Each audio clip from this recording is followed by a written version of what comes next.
Well, fences have kind of been a hobby of mine for a long time. I've been using several different types of fences, okay, for probably 30 years. And I built several different types of fences. And then when the electric fences come out, I got into the electric fences. And then I helped my brother do his, and I helped my other brother do his, and I've done couple ranches of my own. And I've always noticed fences and been interested in them. And the electric fence seemed like the way to go. But because of the fact that you have to dig so many holes, it's really, really hard. Some holes can take 20 minutes, and then even though you use an auger, you still got to go in with a post hole digger, and you still got to clean out the holes, and you got to get them deep enough. And then in certain places, you got to bell the bottom, otherwise, as the ground moves, it'll push it out of the ground. Well, the average, when I did my one house, I had put 70 holes in there to do just around 10 acres and around the house. Well, while I was putting in that fence, I had a heart attack putting in one of the fence posts. So because of that, I kept thinking, hey, there's got to be a way of doing this without digging the holes. So that's when I decided I'd try to come up with a way, and it took me 4 years to perfect it, and this is what I come up with. Okay, Dwayne and Dennis, tell me a little bit about what you guys are seeing here at the Sunbelt Agricultural Expo. Well, I think it's interesting because it's so big. The grounds itself is about a square mile, and lots and lots of people. There's several 100,000 people coming here every day, and it's just kind of exciting to see all the equipment, because there's billions of dollars worth of equipment on the site here, and some of the animals are just gorgeous, and the show itself is just outstanding and a lot of fun. Dennis, tell me a little bit about, obviously you're a fence entrepreneur. Tell me a little bit about what you see here with all the different fencing companies, and both competitive and not competitive. Well, all the fences that I see here are pretty much the same fences, just a lot more different companies that produce the products for the last 25 years. There's really been no paradigm shift at all until this fence come out here in the last 25 years. This is the newest, the latest, the greatest, and the biggest change to fencing in over 25 years. Tell me a little bit about what you guys see with the variety of animals and applications of this fencing solution to the agricultural industry.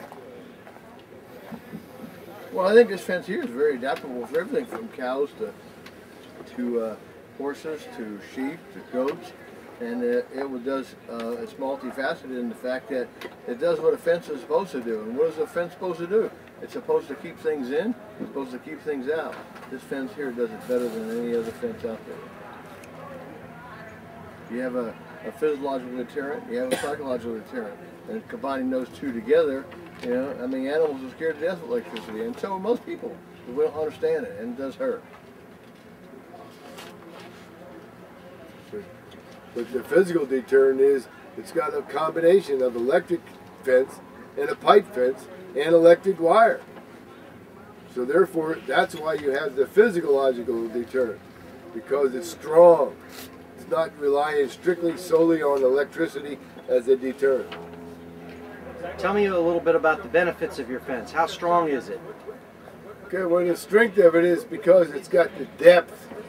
Okay, it's made out of 3/16, 2 inch, an 1.5 inch square tubing with 3/16 thick. Solid U.S. built steel. Tell me a little bit about the different types of wiring and paneling that can be put on the fence. Okay, well, the versatility of this fence, we can use the insulated wire with a carbon in it, which still works as an electric fence, but it makes it more visible for small paddocks and small horse runs. But for the perimeter fence, then you can also just use the high tensile 12.5 gauge wiring. You can use anywhere from 12 wires to whatever wires that meet your needs. It depends on what you want to keep in and what you want to keep out.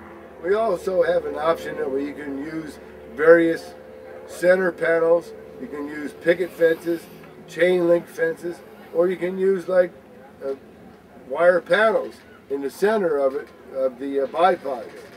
or the X post. Tell me a little bit about installation. Is it easy or hard to install this fence? It's very easy to install this fence because it just snaps together and it has friction locks. So when you have the bipods together, you just put them up and then you slide the horizontal post in and then you lock the friction lock and then it's solid. And then when you bring up the next bipod, you can put lots and lots of this fence together in a day. What about maintenance? Maintenance is almost virtually eliminated because of the bipod system and because of the springs and the tension. There's the tension up the wires that you never have to do anything with it. It just sits there. It's one of the most maintenance-free fences that's made. Tell me a little bit what happens if you know, my needs change in spring, summer, winter, or fall. Well, most people, when you put up a fence, okay, the perimeter fence will actually stay the same because it's your property lines. But your interior fence, your cross fencing, your paddocks, your horse corrals, those all change as needs change. Everybody starts off with 2 horses and then winds up with 10. And then once you put in, concreted in, posts 4 feet into the ground, you can't move them. You're kind of stuck with what you got. Where this one is very, very simple. You just unbolt it, you move it, and as your needs change, you reconfigure it to meet your needs. Tell me a little bit about how hard or easy it is for animals to jump this fence. Because of the bipod system, this thing gives it depth. It's almost 3 feet wide at the bottom, various on how high you put it. The higher you put it, the little bit wider it is at the bottom. This one will adjust anywhere from 3'8" to 5'11" with a 2-foot extension on the feet. You can go to a 3 foot and go to 6'11". So the higher you go, the wider it would be. But with this depth, it gives it a 3-dimensional perspective. So when the horses or cows or anything sees it, even deer, when they see that depth, they will not try and jump it, and then they won't go through it. And are there even larger models than the one that goes from 3'8", 11"? Yes, we have one for commercial needs. Okay, that uses, instead of a 2-inch X post, it uses a 4-inch X post. And then for military needs, we can go up to 6-inch. We have various models. This one here is the Ag Fence, which is a 2-inch square tubing post, 3/16 thick. Then we have one for commercial usage, chemical plants and so forth, that will double that and go to 4-inch and goes from 8 to 10 to 12 feet tall. And then we have a military version that can go to 6-inch, okay, and then therefore it can go up to 15 feet tall.